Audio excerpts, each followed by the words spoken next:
Nobody believed a disgraced paramedic belonged inside the Vaux house. Not Piers Vaux, not the attending physician, not a single member of the household staff who had watched 5 caregivers leave in 6 weeks. But when Rosalind Vaux looked through her sitting room window at the rain-soaked man standing in her November driveway with a daughter pressed against his side, and neither of them willing to move, she made the kind of decision she had always made.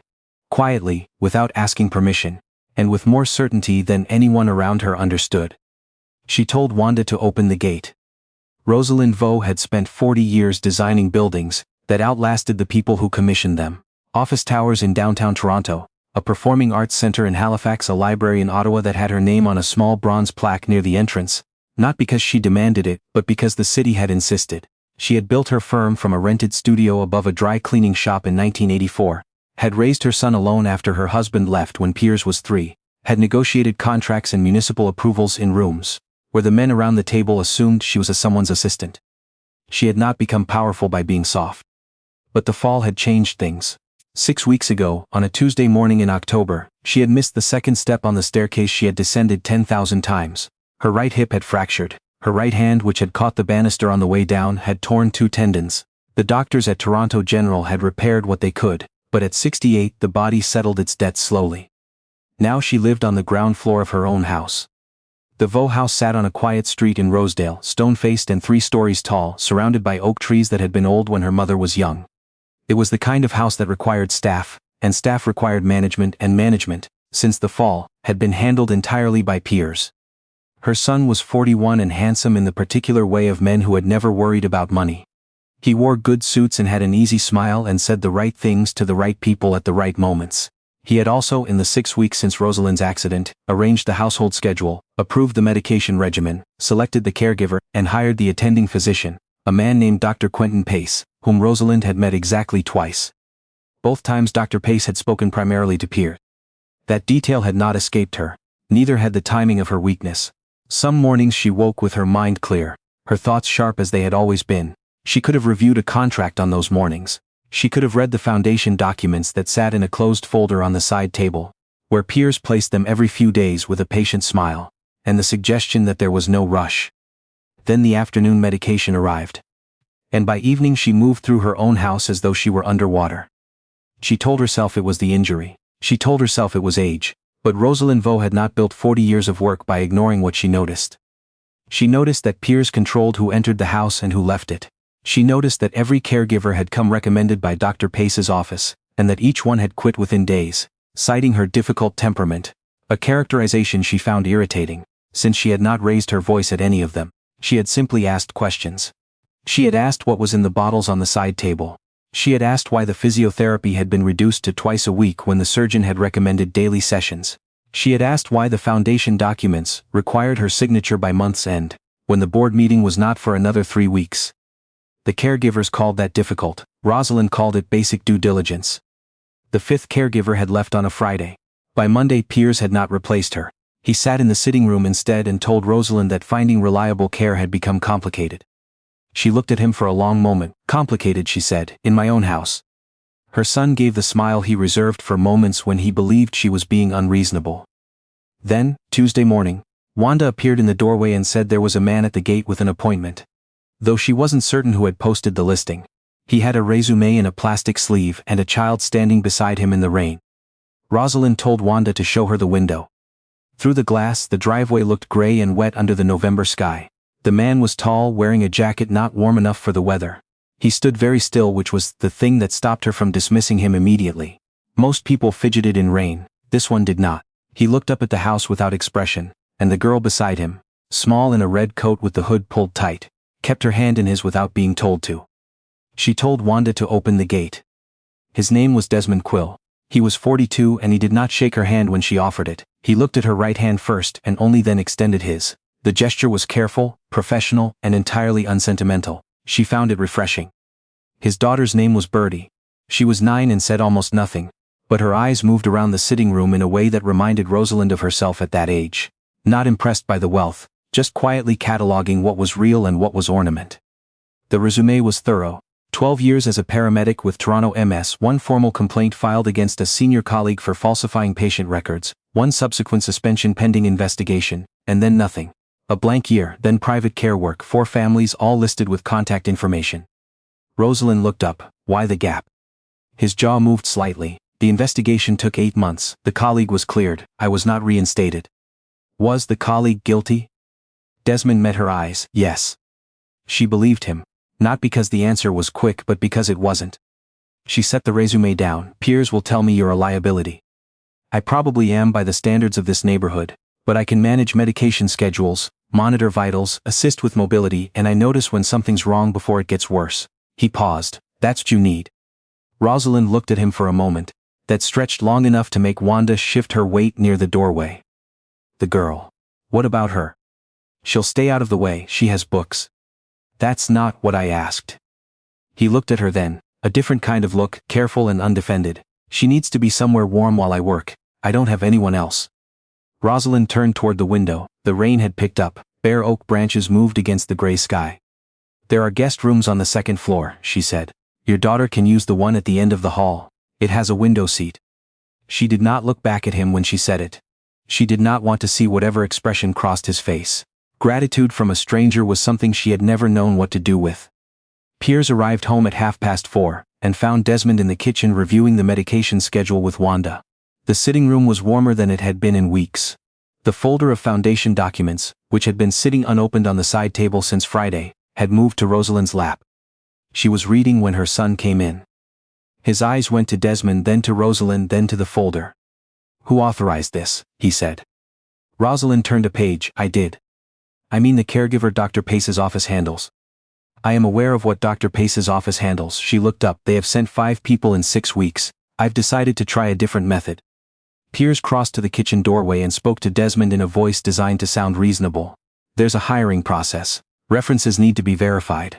A man with his record isn't appropriate for a household like this. His references are on the resume, Rosalind said, before Desmond could answer. I've contacted 2 of them already. Piers looked at her with the particular expression she had come to recognize in the past 6 weeks. It was not quite concern. It was not quite frustration. It existed in a space that always circled back to the same subject. The foundation, the board meeting, the question of whether Rosalind was still capable of managing her own affairs. She knew she was, but her hands shook in the mornings and her thoughts slowed in the evenings, and every time she tried to say so to Dr. Pace, he nodded thoughtfully and adjusted the dosage upward. That evening Piers stayed later than usual. He talked about a restaurant he'd been to, a friend's new house in Oakville, the first snow forecast for the weekend. He was charming when he chose to be. He had always been charming. When he finally left, Rosalind sat in the quiet for a long moment. Desmond appeared in the doorway. She looked at him. You heard all of that? Most of it. He leaned against the frame. He's worried you'll read those documents before he needs you to sign them. She felt something settle in her chest. The same thing she had been pushing down for 6 weeks. Yes, she said, I know. At 11:30 that night, Desmond went through the medication schedule properly. Not the laminated copy Piers kept on the kitchen counter. The actual dispensing records Wanda had filed in the cabinet beside the refrigerator. He found 4 things that did not sit right. The first was the timing. Rosalind's afternoon dose, listed as a muscle relaxant, had been increased twice in the past 3 weeks, on dates that corresponded with scheduled phone calls from the foundation board. The second was the combination. The muscle relaxant paired with the evening sleep aid created a sedative load that was high. Not dangerous in isolation, but high enough to cloud thinking, slow reaction time, make a person feel foggy and heavy and uncertain of themselves in ways that could easily be mistaken for cognitive decline. The third was the PRN notation, a standing order for an additional tablet as needed with no record of who had decided it was needed, or when or why. The fourth was the name at the bottom of every adjusted order, Dr. Quentin Pace, the same man who spoke to Piers before he spoke to the patient. Desmond sat at the kitchen table for a long time. Then he wrote in the care log, neat, dated, specific. He included the times, the doses, the combinations, the dates of the board-related calls. He underlined one phrase. Sedation schedule does not align with stated therapeutic goals. Recommend independent medication review prior to next dose. He left the log where it could not be missed. Piers arrived at 7 the next morning with Dr. Pace. Neither of them had phoned ahead. Desmond was in the sitting room when they came through the door. Rosalind's morning tea on the table beside her, the medication tray at a careful distance. She was reading. Her eyes came up when she heard the door, and something in her face tightened. Just slightly. The way of someone who has been expecting a particular kind of weather. Dr. Pace went directly to the medication tray. Good morning, Let's get the morning dose in and then I'd like to assess your mobility. Desmond stepped between him and the tray. The room went very still. Piers spoke first. What exactly are you doing? Desmond kept his eyes on Dr. Pace. There are concerns with the current medication schedule that I've documented in the care log. I'd like those addressed before any further doses are administered. Dr. Pace gave a short, patient laugh, the kind that had nothing to do with patience. I am the attending physician here. And I'm the one who was with her at 2 in the morning when she was difficult to rouse, and her breathing was slower than it should have been. Desmond's voice was level. Is that in any of your documentation? Piers crossed the room. You have been in this house for 1 day. Long enough to read 2 months of dispensing records. Desmond placed the care log on the table without breaking eye contact. It's all there. Rosalind had not moved. She sat with her tea in both hands, and watched the room with the expression of a woman who had spent 40 years watching rooms, and knowing exactly when the structure was about to shift.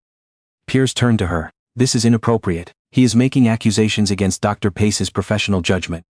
He documented his observations. Rosalind set down her cup. That is his job. He is not qualified. He was a paramedic for 12 years. She looked at her son then and something in her face changed. Not anger, something older. She had looked at him this way when he was small and had tried to blame a broken lamp on the housekeeper. She had looked at him this way when he was 22, and had borrowed money from the firm account, and called it an administrative error. Both times she had waited to see whether he would choose the truth. He had not then. She wanted to be wrong now. Piers, she said quietly, the board meeting is in 3 days. He held her gaze. I know that. I want an independent physician to review my medication schedule before it takes place. Her voice was quiet and completely final. One I choose this week. The silence that followed answered a question that had not been asked aloud. Dr. Pace had gone very still. Piers looked at the floor, and Desmond, standing between the medication tray and the woman it had been slowly dimming, understood that what had just happened was not a confrontation. It was a reclamation. The independent review was conducted by a geriatric specialist from St. Michael's Hospital, who had no professional connection to Piers Vaux or Dr. Quentin Pace. Her name was Dr. Adaise Nwofor, and she spent 90 minutes with Rosalind and another 40 with the dispensing records and the care log Desmond had compiled. Her findings were clear. The sedative combination had no therapeutic justification for a patient in Rosalind's condition. The PRN notation was irregular and had not been documented according to standard practice. 2 of the dose increases corresponded to no change in clinical presentation that would warrant them. Dr. Nwofor submitted her findings to the College of Physicians and Surgeons of Ontario by end of week. Dr. Pace resigned his attending role the following morning. The Vaux Family Foundation board meeting took place on a Thursday, in a boardroom on Bay Street that smelled of coffee and old carpet. 11 board members, a foundation solicitor, and Piers Vaux, who had arrived with a leather folder and the careful composure of a man prepared to be sorrowful. He was not prepared for his mother. Rosalind Vaux arrived at 9:05. She walked with a cane, her right hand still recovering, but her face was clear and her posture was the posture of a woman who had built things that outlasted everyone who doubted her. She sat at the head of the table because she was the chair and had always been the chair, and she placed a second folder, not leather, just cardboard, unmarked, beside the agenda. She did not begin with the foundation budget. She told the board that she had spent the past 6 weeks in a diminished state, and that the diminishment had not been natural. She said it plainly, the way she might report a structural defect in a building, without drama, with specificity. She named the medication. She named the doctor. She named the board meeting, as the deadline that appeared to have governed the timing of the dose increases. Then she opened the cardboard folder. Inside were 2 years of financial records from a secondary account she had established in 2021. Quietly, after Piers had proposed amendments to the foundation bylaws that would have moved significant decision-making authority toward the executive vice president, his own appointed role. She had suspected then. She had not been certain, so she had waited and watched, and moved enough of the foundation's operational assets into a protected structure that her son could not access without her co-signature. Not because she wanted to punish him, because she had raised him, and she knew what he was capable of, and love did not require her to be naive about it. The board was very quiet for a long time after she finished. Piers did not speak. Rosalind closed the folder. She looked at her son, the man who had been a small boy in a too large winter coat, who held her hand in the parking lot of a Canadian Tire one February morning and told her she was his best person, and she held that image alongside the one sitting across from her now, and felt the grief of it fully for the first time. I'm not pressing criminal charges, she said. That is my choice, but your appointment as executive vice president of this foundation ends today. The solicitor can prepare the paperwork. Pierre's composure cracked, just at the edges, just enough to see what lived beneath it. "Mom." "I know," she said, and she meant it. Then she asked the board to turn to the first item on the agenda. Desmond was in the kitchen with Bertie when Rosalind came home that afternoon. The girl had arranged her books along the window seat, and was reading with the focused quiet of a child accustomed to adapting to new spaces. Desmond had made tea. He did not ask how the meeting had gone. He looked at her face when she came through the door, and she watched him read the answer there before she said a word. She sat down at the kitchen table, something she had not done since the fall. She had always taken her tea in the sitting room, alone, because the kitchen felt informal and she had spent her life performing formality. He set the tea in front of her and sat across from her without being invited. She looked at him. "I'm going to offer you a proper position, a real one with a contract and an actual salary." She paused. "Bertie can keep the room upstairs." Desmond was quiet for a moment. "I'll need Tuesdays off. She has a skating lesson at the arena on Broadview." Rosalind nodded. "Tuesdays are fine." She wrapped both hands around the mug, the right one still shaking but less than it had been 3 days ago, now that the medication was clearing, and looked at the window. The oak trees had lost most of their leaves. The November sky was the particular gray-white that meant snow before the week was out. Across the table, Bertie turned a page without looking up. Rosalind thought about the buildings she had designed, the ones standing across the country with her name in small bronze letters near the entrance. She thought about how the best ones had always started from a simple question. What does this structure actually need to hold? Not what it looked like from the outside, not what the client wanted to show the world, what it needed, what would make it last.